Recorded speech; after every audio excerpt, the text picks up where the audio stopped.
What's going on, everybody? Welcome to Brutal Planet Comics. I'm your host, Tre the Brute Danes, and welcome to another episode of the Indie Corner, where I sit down with everybody from the independence community. Writers, artists, directors, producers, doesn't matter if you're in the game. I want to talk to you. So we got ourselves a tag team, and you know how much I love tag teams. They are the creator of Raze. Give it up, everybody, for Sam, Willis, and Tre Primm. How's it going, guys? What is up? What is going on, my friends? It's so good to see you guys. I'm so glad to have you with me today on the show. Yeah, absolutely. Glad to see you. Likewise. Absolutely. Feels good to be seen. Feels good. Oh, right? First of all, thank you guys so much for being here. Before we jump into all the great stuff that you guys are cooking up, I love origin stories. That's my thing. So how did we get here? We can start with Sam. How did we get here? It's a long road, to be quite honest. So me, like, as background information, me and him have been pretty much middle school best friends. So we met in like 7th, 8th grade, and we're like big video game guys. So like back in the day, we played like a lot of video games, and Raze kind of started as a what if, and then we kind of just like went down this rabbit hole, you know, go to 15 years later. Now we're doing comics and have 4 issues out. So Wow, that's cool. So Sam, are you where are you from originally? So I'm from Worcester, Mass. So Okay. So I'm right on the East Coast. Everybody pronounces Worcester, but there is no H in it. It is Worcester. Pretty much born and raised in Worcester. Sweet. So how do we go from just kicking it and chilling to getting into the comic game? Well, I've always been like a fan of storytelling. So it did, like, any medium that you can tell a really good story, I've always been a fan of it, whether it be comics, whether it be TV shows, movies, books, ebooks, whatever it is. I'm always a fan of a good story. And we kind of had like a different take on the zombie genre, because everybody knows the zombie genre as being kind of like these cliche tropes and the corniness. And we obviously want to add humor into it, but we want to like kind of do it very different from anything you've ever seen before. So that's kind of where we kind of fell into the medium. And I've been a fan of comics. I'm wearing a Marvel shirt right now, so I'm a Marvel fan. Been a fan since I was like 6. So always been a fan of comics and the whole medium of that. Sweet. I like that. And same. Ever since I came out the womb, I had a Batman comic in my hand. You know, yep, absolutely. That's just the first thing I was given. I was like, oh, I like this. I'm gonna hold on to this. Right. And there's so many of us kind of have that kind of origin before getting into the writing and comic industry and stuff like that. You always start off as a fan, and Exactly. that's I think is the best route to go. That's just me. So Tre, tell me origins, my friend. Yes.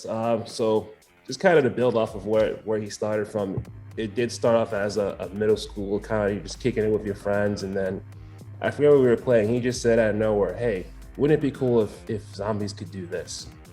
And then it's just kind of like you bounce off the idea. All right, what if they can do this? So on and so forth, and then you just get into it. Next thing you know, you have all these ideas, and we said, "Hey, what do we do with all this information?" So being the big gamers we were, originally this wasn't intended to be a comic. We did study game design a bit when we were younger, and that was the intention to have it be a game. That's why, little backstory, you start off with so many characters. Realize that game design is not as easy as we thought it was. It is not. It is not. How else can we get the story out here? So then we went to graphic novel. Like, all right, this is still pretty difficult. Hey, we both like comics. Let's try that out. Still pretty difficult, but Everything is. Yeah, certainly more doable. Yes. So that's how we got to where we are right now. Sweet. So what about you, Tre? You also from Massachusetts? I'm from Mass. Not born. I've lived here most of my life. I think I moved here when I was too young. I was like 2 years old when I moved here, and then this is to me my home. That's where I've always was raised. I grew up. So again, that's where we met in school and so on. It just Got it. kind of goes from there. Got it. And were you also indoctrinated into the comic game in the tender age of born? Oh, immediately. That's cool, man. That's good. That's good. So, so I'm glad that you got. First of all, I love seeing like tag team origins like that of like friends since the beginning of time and stuff. Like, yo, that's cool. I like stuff like that.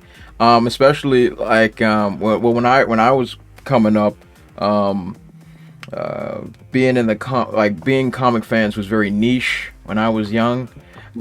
So it's just like to see that now there's so many people that are into it, which is good. I mean, kind of waters things down, but whatever. Like but it wasn't cool to be a nerd back then. Yeah, it was not. It was not. It was not. There was a many a days. I'm like, man, do I want to talk about this new Uncanny X-Men joint I just got with my buddies? Do I want to talk about that, or are we going to talk about football? You know what I mean? It was always kind of weird, but to see that now that you are all able to come together on that is really cool. That is really dope. So, how do we go from, hey, let's come up with this cool story or whatever case may be, to actually getting it to print, or to print digital, or to actually realizing the journey? Oh man, I mean this journey was long. Like, I'll be honest, like the issue 1 that you see from us, it's we produced that 2.5 years ago, I would say. And that took us a really long time to get to. Like, we had artists quit on us. We did a full issue of issue 1 and we literally threw it in the trash because we read it and we're just like, yo, this is dog crap. Like, we can't put this out. So it was a lot of like learning, and I will say, like, from where we started to where we are now, it almost feels like a 180 because like art, story, I think we're like, me and him were just having the conversation last night where it's just like, we didn't think we'd be this early in our career as comic book creators. I don't think we'd be at this level of storytelling or level of visuals. And like, you know, there's so many things that we want to get into, which is obviously going to see the future of Raze, but so much cool stuff that I think we're going to implement that's going to change, I think, the zombie game in a sense. That's cool. And you know, and I appreciate that. I appreciate the grind. Because like before I decided to go pro in comics and stuff like that, a lot of my stuff was garbage. A lot of it was garbage. I remember writing a full, like, I didn't even want to make it into a graphic novel. I hated it so much. And I was just like, this is garbage. Burn it at the stake. You know what I mean? But sometimes you go back and look back at old work, like, hey, you know, I can rework this, I can rework that, and all that stuff. But it's just tough sometimes. Like, we can be our biggest critics. We can be our biggest critics. Absolutely. And especially when it comes to, you know, because we have the vision. It's always like, it's here. It's here. I have it. But then it's like, now, how do I put this here? Because it makes sense in my brain hole.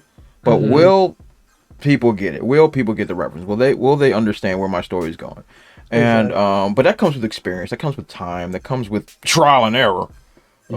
Before I started my main comic continuity that's been going on for a few years now, I was like, man, do I suck? But over the years, you know, you get better at it. You start putting some stuff together. You start making it happen, and then you're like, oh, maybe I don't suck. Maybe I don't suck. Maybe I'm not too bad. I'm not too bad. So what about you, Tre? How did you feel about your journey? It was certainly a process. Like you said, there are many renditions of that first issue. And I think the biggest thing for content creators and people trying to break into it, and people have asked us, I don't think I'm in a position to give anybody advice on this, but this is just my take on it, is the first step is always going to be the hardest, you know? There's a path, at least to me, there for everybody, and you just don't know where that first step is going to be. So you're going to fall, you're going to stumble, you're going to trip over yourself, but you're slowly going to get the hang of things piece by piece. I mean, we're still learning things now that we thought we had a grasp on, but hey, you know, this is actually the way it's supposed to be. That's just how the industry goes, you know what I mean? So it was challenging, but it was fun, you know, figuring out ways to improve and to make this something that we can be proud of to put out there, you know? And that's what's important. That's very, very important, to be like, hey, this has my stamp of approval. I'm proud of what I've produced. That's really important, especially in the independent community. We really, because we don't have multi-billion-dollar corporations backing us Oh. up. So it's just like, hey, look, I'm proud of my work. I stand by my work, and if anybody gives my work a chance, they're going to be impressed with my work. And Absolutely. that's definitely the right attitude to have. Well done, gentlemen. Well done. Thank That's you. exactly. Appreciate it. Absolutely, absolutely. Look, I've been in the game a long time, so I mean, like it's good to see that you guys are, proud of what you're doing and pushing yourselves forward. It's tremendous. I love seeing that. So let's jump into your work a touch. Let's talk about Raze. So where did this idea come from? Now, how I like to do this, you don't have to give a whole lot of spoilers for all your work and all, and like what's coming and all the things like that. But like where the idea come from? How did this idea get developed? How did we get these wheels turning for this series? Oh man, I mean, that's a loaded question. So I would say it is the core of Raze, which a lot of people don't know, but he came up with the name of the book, and it kind of embodied, it's pretty much the umbrella, and not to sound so cliche in the zombie genre, but is Raze is pretty much like the definition of it is a foundation that's going to crumble. So Okay. pretty much every zombie genre that we've seen, that I've seen at least, is everybody skips the beginning.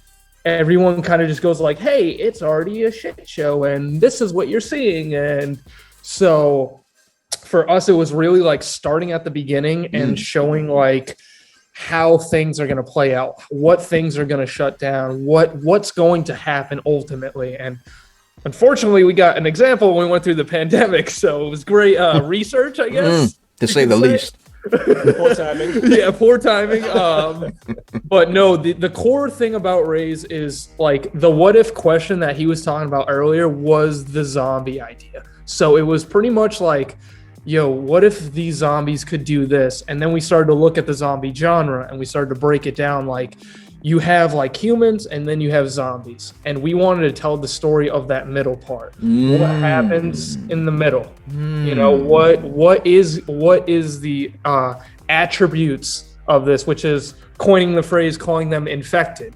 So they're not zombies, they're called infected, and they kind of get like, if you read issue 1, you'd see that they're not normal people. They're aggressive and they want to freaking mess you up. Yes. So that's the core of Raze, I would say. Okay, and that's the kind of vibe I got from it as well. Because I've seen every form of infected person, human, zombie, undead, whatever they want to classify their characters as. And I got a 28 Days Later vibe from what you guys, I don't know if you've ever seen those movies, but 28 Days Later vibe, like a virus infection and the aggressiveness of them. And I like the fact that you're infected, that you have got straight hands, because like me, I'm a like me, I used to dabble in a whole lot of martial arts. I used to do a whole lot of stuff. I used to be in tremendous shape. Now I'm getting old, so I don't care anymore. But it's but to see that they're all just needlessly aggressive, I'm just like, man, that was not warranted. I'm like, okay, and I like that, and I like, well, for what you produced so far. There's a little bit of a mystery to what's happening as to where all this stuff is coming from, blah blah blah blah blah. So so that's really cool. That's really cool. So Tre, let me ask you. So you're doing the art. Yes. For this series. Okay, just make sure I haven't gone completely crazy. So you're doing the art for it. So I couldn't help but notice about the infectious design. So where did that idea come from for the design of them?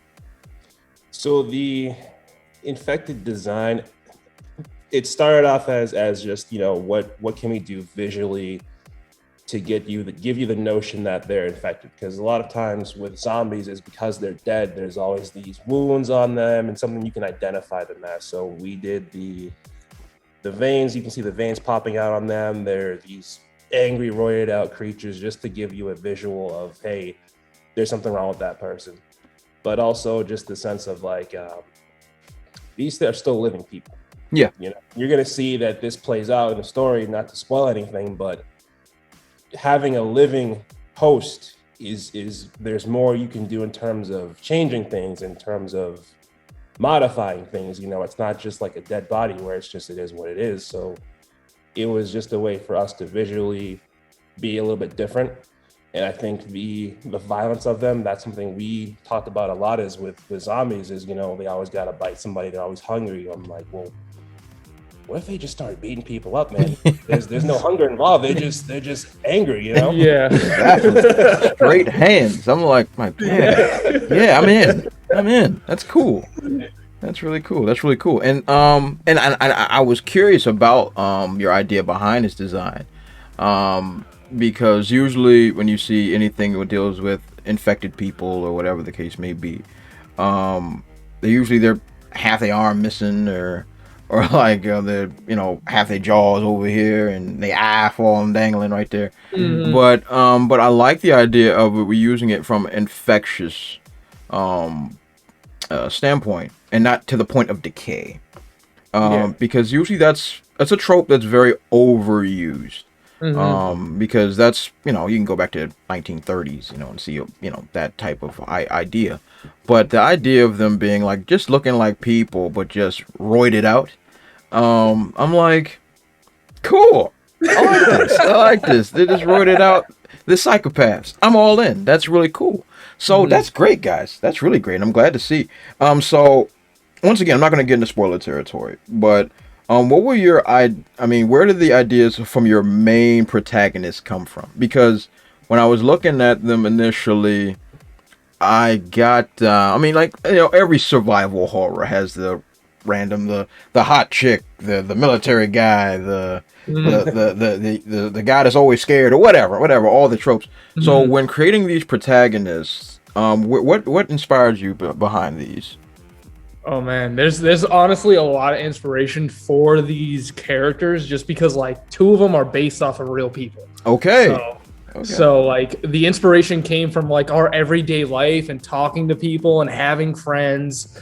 So like Ricky's one of them. We went to this dude, his name's Ricky Jerome. We went to middle school and he was just all over the place, and we're like, yo, he's a character, let's throw him in. Sweet. And then we have which everyone calls the asshole, which is Ian, who just does really over the top stuff, which is actually my stepbrother, who's not an ass in real life. He's actually a really nice dude, just so everyone knows. But yeah, no, so that was like two characters, and then it was kind of just like the idea we had for the characters initially is like, yo, there's 8 of them. So we're like, yo, let's be different. Let's do like off the bat, you're getting 8 characters. And the whole idea of that was, you know, like this world is so dangerous. You need 8 people to survive because they're going to come in numbers and they're going to mess you up. So this is a guild now. Yeah. You got 8, that's a guild. So we pretty much like, we had a lot of inspiration for other characters, but it was really trying to like make like a melting pot, because there are 8 characters, and you know, there is going to be a main character and there's a lot of side characters too, but there's going to be kind of like, it's almost like a chemical reaction, you know, like at first it might be dangerous, but when it gets figured out, it's something beautiful. And that's kind of what we tried to implement with all these different characters together. Sweet. I like that. I like where you guys' heads at. Tre, you have something to add? I see. Yeah, just to build off of what he was saying, it didn't start out as them all being so different. I think this comes down to writing. For people writing characters, is when we first started writing them, because it's just 2 of us, they all seemed like the same person. You know, this person would talk, I'm like, that seems exactly the same as this person. As you go along, they tell you who they are. Eventually we got to writing it and we're like, would this person say that? And it's like, no, eventually they just start coming out as their own people. You know, the more you write, they start telling you exactly who the characters are. So that was a very natural thing that I'm surprised came out of it, but that's just, you know, how that goes too. Sweet. And I myself, I love self-inserts too. I like that. I like that very much so. I pulled a lot of inspiration from my writings as well, from my own personal interactions. A lot of people do, obviously, but but like a lot of the characters I have that I've implemented, put into the book, English, Jesus, is this people I interacted with like in my childhood, or like a family member that I've now morphed into something else, and you know, and all this other stuff. Because like I find it more fun, especially when I then show some particular family member or friend, like, hey, look, I based this character off you. He's like, how could you do this to me? I say, yeah, that's right. That's right. You did this to you. And now the whole world will know. You know, so it's really cool to really do like that. And I love that type of creative process. So how long is this arc gonna run you? How many episodes? How many issues is this arc gonna run? I mean, so the arc itself, I'd say, in terms of what we have so far, it's kind of like our introductory arc, because as you saw from issue 1, is you just kind of get thrown into this right away. So the concept behind that was, you know, we wanted to show up front, you know, first and foremost, what this series will consist of, so you know right away whether or not it's something you want to get into. You know, I never got the concept of, you know, sometimes if people recommend a show and they say, just wait until here it gets good. You shouldn't have to wait till that. You should know right away if it's something you want or not. I agree. I could not agree. Tre, we might be blood somewhere down the line. I could not agree more. I literally, it boils my blood when somebody tells me, oh, just wait till it gets good. What